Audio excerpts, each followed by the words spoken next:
back to Exploring Complexity from Artificiality. We're here to talk about the complexity of minds meeting machines and bringing together complexity science, artificial intelligence, and the human sciences. In this episode, we want to talk about why the world feels more complex and why that feels harder. So, Helen, why don't you start off, talk a little bit about why you think the world feels more complex? Well, yeah. Okay, so we can't definitively prove that it is more complex, but there's definitely reasons to believe that it is in many respects, and it also feels it. Mm-hmm. So there's a bunch of reasons that we think really matter here. Okay. The first is that there's a lot of deep social change going on. If you look at various charts, many charts, we have population growth, we have CO2 emissions, we have climate change, we have, if you look at all of these, the technology change, you look at all of those kinds of charts, they all show exponential hockey sticks at certain points. Now, that's not to say that exponential growth can continue forever. It can't, which is part of what complexity matters as an important topic for us to understand. But these revolutionary changes that are happening and they're deeply embedded inside the social systems in which we operate. There's just so much of these changes happening as we're all so interconnected. So why does that revolutionary change feel more complex? Why does it make life and the world feel more complex? What is it about those revolutions? Well, I think there's many things, right? So the fact is that a lot of them are happening coincidentally, like at the same time, and the pace of change is very high. So that increases the sense of uncertainty, which makes everything feel more complex. So there's that sort of emotional overlay. But there are other things that really matter as well. One of them is around the pressure that this places on resources. So all of those things are discussed before. They place a lot of pressure on resources, and the more pressure there are on resources, the more people, more there's competition between people. The more that the competition for those resources builds a sense of a division between self and other. So it creates more a sort of us and them tension, which changes the way that we all interact. We're all interacting all the time in a way that we didn't used to have to do, sort of clashing over these scarce resources. Another really important aspect is around information overload. Yeah. And information overload, we've got this constant stream of information coming at us all of the time. And what that does is make us feel like our knowledge today is instantly out of date. So we end up with this paradox of, on one hand, we've got access to all the knowledge in the world. On the other hand, it's going to be out of date tomorrow. Or out of date in the next second, or we might have missed something because there could be another piece of information. So we're grasping for the sense of where's a true fact, or what do I believe, and so that dynamic I think is deeply troubling to people, and in an organizational context that makes us more likely to create false certainty. And that false certainty is just a huge weapon, because it never works. It doesn't live up to its promise. It becomes it becomes something that ultimately crumbles and erodes our confidence even further, which increases how complex we feel these systems are. What do we even feel we know? Yeah. There's complex connectivity. We've networked ourselves. When we networked our opportunities, we networked all our problems as well. And you never get away from that network, and it's coming at you all of the time. And this is where we go back to discuss, talking about the internet as the source of most of the complexity that's arisen for us in our lived experience, is this open connectivity of everyone's connected to everyone at all times. And I think that's, human evolution has mostly been in small groups and tribes, and being exposed to this level of connectivity is really difficult for us, not something we evolved for. There's an escalating cadence as well of change, and the faster we change, the faster the rate of change, the faster we know what we know is outdated. That's a real paradox, because how do you value what you know today and hold on to that knowledge today and use it when tomorrow it could be outdated? Yeah. So I think that sort of epistemic fragility adds to our sense of things being complex, because we can't go back to the last video we did. It's actually harder to tell the difference between simple and complicated and complex when you're not even sure how much you know. And the final one really is just simply about human behavior. We're sort of trained to think that organizations have a purpose and a vision, and off we go. But real organizations are filled with real people who have very different motivations and values at different times of the day in different contexts for different reasons. And as you move people in an organization from one context to another, those motivations can change, which complexify the way that we have to deal with innovation and problems in organizations. We are not machines. We are not machines. Now, there is a countervailing argument, if you want to be like, we want to introduce attention here, because that's a nice thing to do in complexity, is to say that, well, maybe everything's actually getting more simple.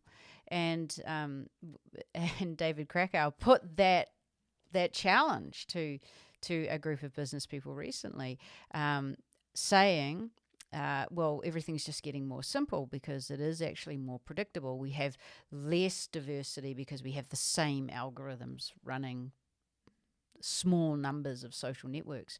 And yeah, I think he's right about that. If you start looking for places that are becoming more simple because there's less resiliency and redundancy and diversity, you can see it all over the place when it comes to algorithmic solving of certain problems. When you think about patterns of the way that we're expected to patterns of norms, the colonialization across the internet of certain ways of doing things. If everyone in the world used ChatGPT, that would be absolutely a more simple arrangement, if you like. And in ecosystems, we've lost so much diversity, and we're losing so much diversity that now some of things that used to be impossible to predict are actually, unfortunately, predictable, not in a good way. Yeah, I understand where David's coming from, that, and especially when you look at AI, if an organization standardizes on a single tool, like if everybody starts using Microsoft Copilot within their organization, there's a simplification aspect to that for sure. And I can understand his point on a very large sort of system level, like really step back and look across a huge population. But I'm with you. I'm on the side that for individuals it feels more complex. And I'm thinking, as you're going through these key points, I'm thinking about why we talk about the complexity of minds meeting machines, right? So the complexity of humans adapting to AI, right? That's kind of what we're getting at with that phrase. And you think about it, that there's this revolutionary change.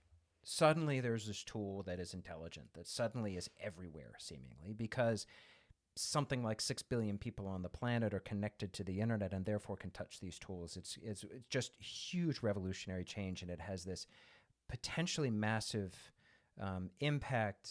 It could kill us all. It's definitely in that sort of revolutionary change thing. There's scarce resources that people are worried about. Those are called jobs. Jobs are scarce, and there's a question about whether this is going to make jobs more scarce. And the sort of, some of the folks in the AI space like to say, you're not going to lose your job to an AI, you're going to lose it to a person who's using AI, which I think is a terrible phrase anyway. But it gets to the point that job, no matter what, is scarce. You're going to have it, or somebody else is going to have it, or it's not going to exist, but that same sort of pressure is there. We have an incredible information overload. Hopefully all of you out here are not in the same of watching every single news bit that happens in the AI space, because it is a huge information overload. There's some new model that comes out, some new change, some new something or other. And there's so many newsletters and LinkedIn talking heads who are just parroting this all the time. It's this huge information overload. And that's difficult. Obviously, we're all connected, which means all of this stuff's happening really fast as long as you open your eyes and ears and sort of pay attention to it. So there's that.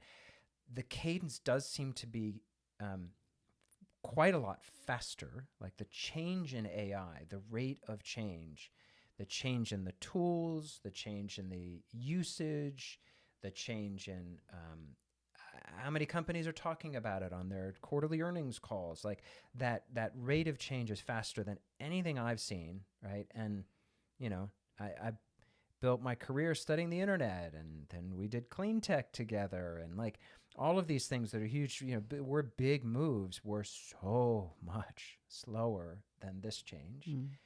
And our human behavior is the thing that's actually so underlies so much of our individual experiences of complexity.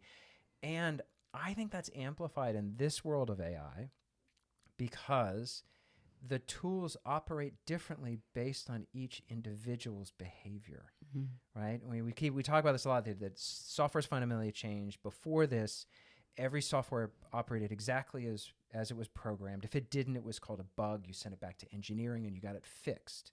But these tools are unpredictable by nature, by design. I shouldn't say by nature. By design, they're unpredictable. A little bit of anthropomorphizing there. But they're unpredictable by design with just your own usage. If you go and ask the tool multiple times, it'll be but the way you ask a question or prompt it, the way I prompted you, that creates a whole new level. And this sort of it feels like an amplification of that human behavior. Well, it feels like everything just suddenly got squared. Yeah. You know, to the power of. Yeah. Just simply because it's one thing for you and I to have an interaction, but the math of you and your ChatGPT and your Claude having an interaction, and the math of my ChatGPT and Claude having and then all six of us getting together, that's like a combinatorial explosion. Yes. To a certain point. To a certain point. These, an interesting way of thinking of adopting an idea or a mindset or a mental model from complexity is being more sensitive to what we call attractor basins. You know, things that we attract into we just can't break out of that. This is a common sort of basin to be in. Yeah. And all of these models at the moment they're all pushing us into a little bit of that. So it challenges us, not just as individuals, to think about how do we get out and purely explore versus, exploit what we already know, which is one of those classic dichotomies, the explore-exploit dichotomy.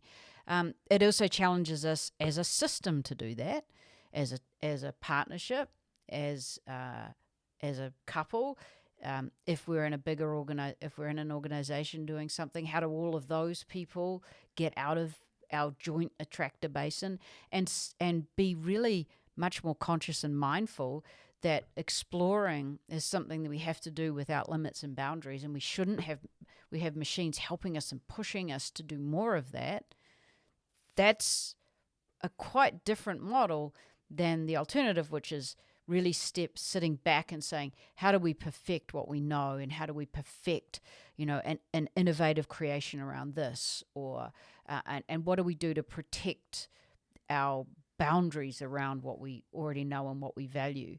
And I think that what happens with a complexity mindset, which is really part of what this whole video series is about, is how do you become more sensitive to different ways of thinking about these age-old challenges, and how do you take some of the insights from complexity science, as well as what we're seeing around what AI does differently every day, and just have a better set of intuitions about which way this is going. All right, so you mentioned organization. So last question for this video is, we've talked about how the world feels much more complex. There is definitely complexity in adapting to AI as an individual and as an organization. Why is complexity so hard for organizations to manage? Well, there's sort of an inescapable fact that organizations have to hit their forecasts. Is really what it comes down to, right? You make a commitment about what you're going to deliver as an organization, customers to shareholders to employees, and you have to deliver on that. So there's an implicit assumption that there's a point that you can put in space, and then you can figure out with your models and your machinery to get there. Now, a lot of this comes from, I guess, sort of Taylorism. You know, there's this idea of organizations as machines. From time to time, people have tried to adopt organizations as a view of an organism, and there's certain parts of that have changed. We've certainly adopted some ways of doing things, little experimental groups and units that are shut off that are able to innovate on their own. There's lots of organizational responses to that, but at their very nature, organizations are top down and complexity is bottom up. Remember, we talked about emergence in the last video, and how you can understand every little piece in an organization. You can understand every individual, every piece of software, but then what actually happens is different. And the tension in organizations is, how do you allow for emergence? How do you manage and organize for emergence? But how do you let it happen when it's sort of fundamentally uncomfortable? Okay, great. Well, thanks for joining us. Please click on to the next video where we're going to be talking about complexity science and how we apply complexity science. Thanks a lot. Take care of each other. It's better than solid state.